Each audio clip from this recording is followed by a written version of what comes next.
श्री कृष्ण कहते हैं, पीपल को जल देने वाले व्यक्ति को ये पुण्य और पाप मिलता है।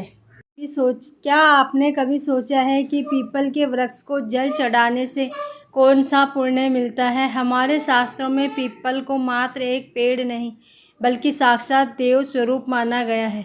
आखिर क्यों सदियों से हमारे पूर्वज इस वृक्ष की पूजा करते आ रहे हैं?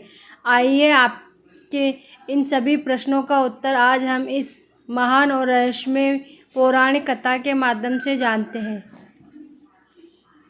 ये कथा स्वयं भगवान श्री हरि विष्णु ने देवर्षि नारद को सुनाई थी।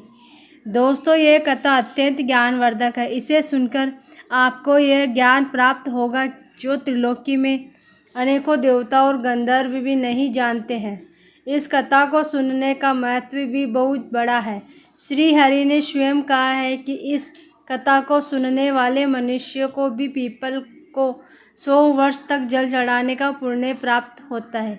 तो चलिए अधिक विलंब ना करते हुए कथा को आरंभ करते हैं।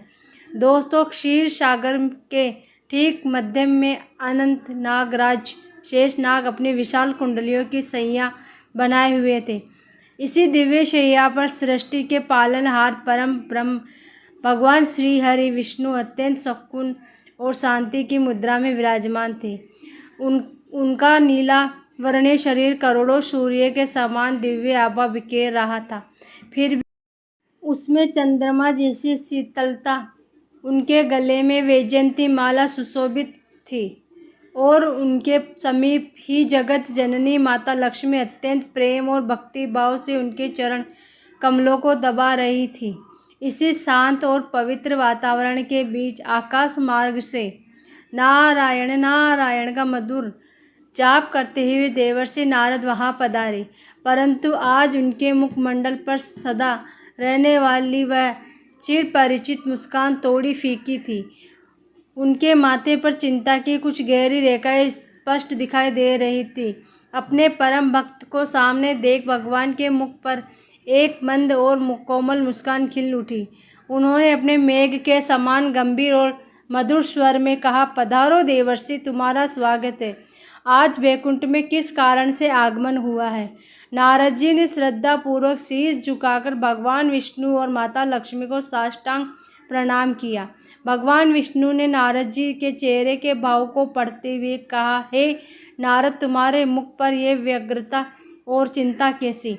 तुम तो तीनों लोकों में स्वतंत्र रूप से विचरण करते हो, तुम्हारा ज्ञान तो असीम है, फिर आज ऐसा क्या प्रतीत होता है कि तुम अपने भीतर कुछ प्रश्नों का भारी बोझ उठाए हुए हो? क्या तुम्हारे पृथ्वी भ्रमण के दौरान कोई अनहोनी घटी है? कहो देवर्षि, तुम्हारे मन की क्या दुविधा है? नारद जी ने हाथ जोड़कर अत्यंत विनम्रता से कहा, नारायण नारायण, हे त्रिलोकीनाथ, हे प्रभु, आपसे सृष्टि का कुछ भी छिपा नहीं। आप तो घट घट वासी है। मैं अभी मृत्यु लोक अर्थात पृथ्वी से लौट कर आ रहा हूँ। पृथ्वी का भ्रमण करते हुए मैंने आज एक अत्यंत विचित्र और विरोधाभासी दृश्य देखा जिसने मेरे मन को व्याकुल कर दिया। भगवान विष्णु ने माता लक्ष्मी की ओर देखकर मुस्कुराते हुए कहा, विचित्र दृश्य कैसा नारद? नारद, विस्तार से कहो। नारद जी ने अपनी वीणा को एक ओर रखते हुए गंभीर स्वर में कहा, हे प्रभु, मैंने देखा कि पृथ्वी पर अज्ञानता का घोर अंधकार फैला हुआ है। एक और कुछ लोभी और अज्ञानी मनुष्य अपने तुच्छ स्वार्थ के लिए कुल्हाड़ियाँ लेकर पीपल के वृक्ष को बेरहमी से काट रहे थे। उन्हें तनिक भी भान नहीं था कि वे किसे नष्ट कर रहे हैं।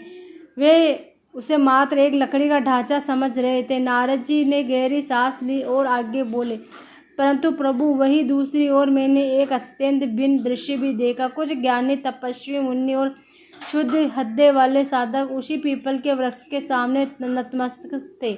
वे अत्यंत श्रद्धा से उसकी परिक्रमा कर रहे थे, उसकी जड़ों में जल अर्पित कर रहे थे, दीप दान कर रहे थे और वेद मंत्रों का उच्चारण करते हुए आपकी स्तुति कर रहे थे।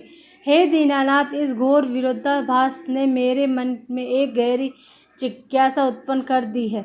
आखिर इस पीपल के वृक्ष का क्या रहस्य है? यह वृक्ष इतना पवित्र क्यों है कि तपस्वी इसे देवतुल्य मानकर पूजते हैं और जिन्हें इसका ज्ञान नहीं है वे इसे काटने का महापाप क्यों करते हैं। कृपया इसके करके मुझे पीपल के वृक्ष की महिमा और इसे जल चढ़ाने के महत्व के विषय में विस्तार से बताएं, ताकि मैं आपके इस दिव्य ज्ञान को संसार में फैला सकूं और अज्ञानी विषयों का उद्धार कर सकूं। भगवान विष्णु ने मुख पर एक अत्यंत कोमल और रहस्यमय मुस्कान खिल उठी।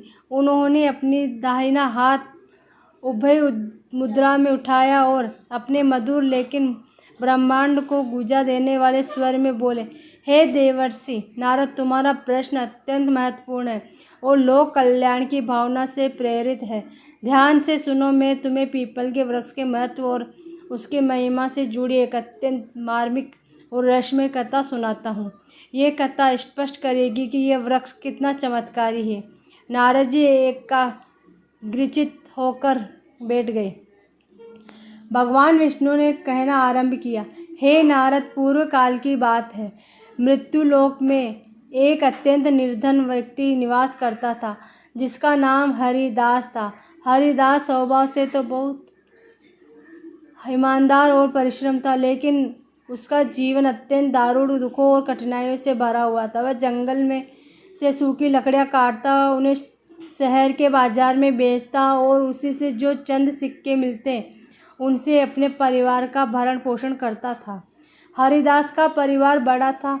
घर में उसके बूढ़े और बीमार माता पिता थे। उसकी एक पतिव्रता पत्नी गायत्री थी और 3 छोटे छोटे भूखे बच्चे थे। हरिदास दिन रात हार्ड तोड़ मेहनत करता, फिर भी कई बार ऐसा होता कि बच्चों को आधी रोटी खाकर या भूखे पेट ही सोना पड़ता। उसकी पत्नी गायत्री अक्सर फटे पुराने कपड़ों में अपने बच्चों का मुख देखकर एकांत में आंसू बहाती थी। हरिदास के जीवन में इतनी भागदौड़ और भूख की चिंता थी कि उसके घर में कभी किसी देवता के नाम का दीपक नहीं जलता। उसे धर्म, कर्म, शास्त्र और पूजा पाठ के विषय में कुछ भी ज्ञान नहीं था। उसका धर्म केवल अपने परिवार का पेट पालना था। आपको वीडियो कैसी लगी? आपको वीडियो पसंद आए तो please like, share and subscribe ज़रूर करें और कमेंट में जय श्री राम ज़रूर लिखें। धन्यवाद।